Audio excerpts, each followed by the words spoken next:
Halo teman-teman, kami dari kelompok 2 akan menjelaskan apa itu tahta suci. Sebelum membahas lebih lanjut mengenai apa itu tahta suci, izinkan saya untuk memperkenalkan nama-nama dari anggota kelompok kami.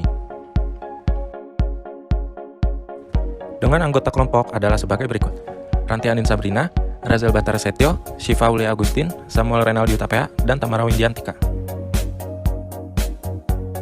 Baiklah teman-teman, sebelum kita mulai, yuk kita tonton dulu cuplikan video berikut ini. Selamat menonton!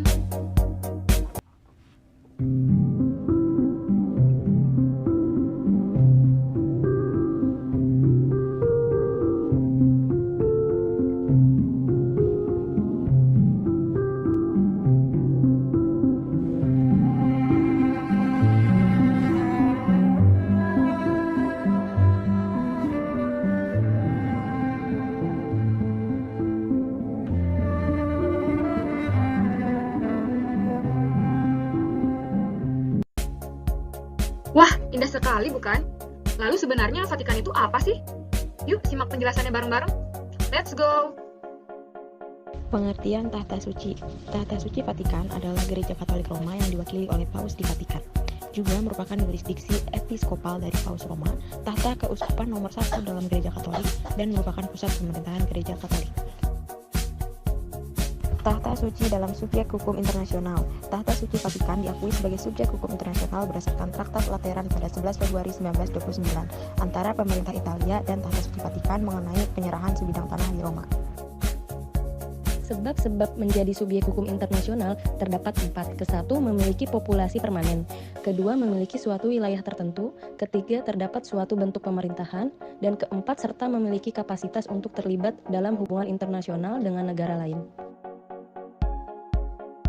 Dasar lain atau landasan hukum mengacu pada Konvensi Montevideo 1933 yang mana Vatikan merupakan pihak dan memenuhi ketentuan-ketentuan berikut ini.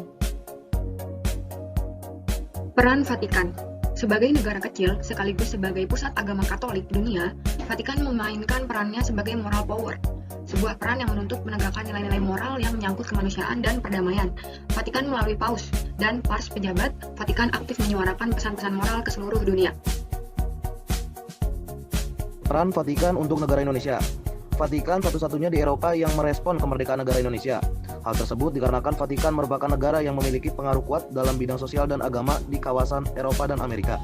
Dengan begitu, pengakuan Vatikan berhasil meningkatkan dukungan masyarakat internasional terhadap perjuangan kemerdekaan Indonesia. Contoh kasus pengakuan tahta suci Vatikan terhadap Palestina sebagai negara berdaulat. Vatikan telah mengakui Palestina secara de facto pada tahun 2012 melalui perjanjian komprehensif yang telah ditandatangani oleh Vatikan dan negara Palestina mengenai aspek-aspek penting dari kehidupan dan aktivitas gereja Katolik di Palestina. Hal tersebut menegaskan bahwa Vatikan mengakui negara Palestina karena dalam isi perjanjian kerjasama tersebut menunjukkan dengan jelas menggunakan istilah State of Palestine yang secara tidak langsung telah mengakui Palestina sebagai sebuah negara. Perjanjian tersebut ditandatangani Menteri Luar Negeri Vatikan Uskup Agung Gallagher dan Menteri Luar Negeri Riyad Al-Malki dari Otoritas Palestina pada upacara di Vatikan pada 26 Juni 2015. Pengakuan tahta suci Vatikan terhadap Palestina sebagai negara berdaulat. Setelah menandatangani perjanjian komprehensif dan secara resmi mengakui negara Palestina, Uskup Agung Paul Gallagher menyatakan, "The agreement could be a stimulus to bringing a definitive end to the long-standing Israel-Palestinian conflict, which continues to cause suffering for both parties." Elizabeth 1, 2015. Kesepakatan tersebut bisa menjadi stimulus untuk membawa akhir definitif untuk konflik Israel-Palestina yang berlangsung lama, yang terus menyebabkan penderitaan bagi kedua belah pihak. Pengakuan tahta suci Vatikan terhadap Palestina sebagai negara berdaulat. Hal tersebut menjadi kekecewaan bagi Israel dan Amerika Serikat, di mana keduanya menentang pengakuan semacam itu dengan menyebut fakta mengenai Palestina masih prematur dan kontraproduktif. Namun, langkah ini dibuat oleh Vatikan agar dapat mempercepat memiliki peran yang lebih besar di Timur Tengah, tempat banyak orang Kristen melarikan diri karena konflik di negara-negara seperti Suriah dan Irak. Dengan penambahan jumlah negara Eropa yang mengakui Palestina, diharapkan dapat mempercepat proses perdamaian kedua negara. Contoh kasus perceraian. Terkait perceraian suami istri harus atas izin dan persetujuan Paus lewat deklarasi Nullitatis. Deklarasi ini berisi anulasi perkawinan yang menyatakan bahwa perkawinan yang dilakukan sejak awal tidak sah. Secara luas di berbagai negara, tahta suci memiliki wewenang yang legitim untuk melakukan penunjukan uskup. Wewenang ini merupakan pengakuan akan situasi faktual tahta suci yang diyakini sebagai jelmaan negara Allah sebagaimana diungkapkan oleh Santo Agustinus. Contoh kasus pengunduran diri Uskup Ruteng karena skandal uang dan seks. Uskup atau wali gereja atau biskop adalah pimpinan gereja setempat yang bernama keuskupan dan merupakan bagian dari hierarki gereja Katolik Roma setelah Sri Paus.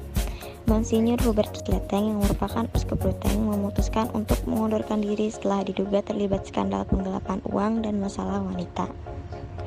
Pengunduran diri Uskup Ruteng ini sempat mendapat perhatian media internasional. Kantor berita Prancis AFP menulis bahwa Leteng diduga mengambil uang sebesar 1,2 miliar dari Konferensi Wali Gereja Indonesia atau KWI dan 440 juta rupiah dari keuskupan tempat dia melayani.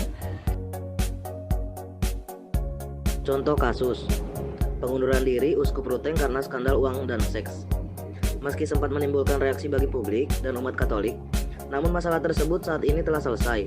Begitu Leteng menyerahkan surat pengunduran dirinya pada Paus Fransiskus dan tim investigasi dari Vatikan menyelesaikan penyelidikannya.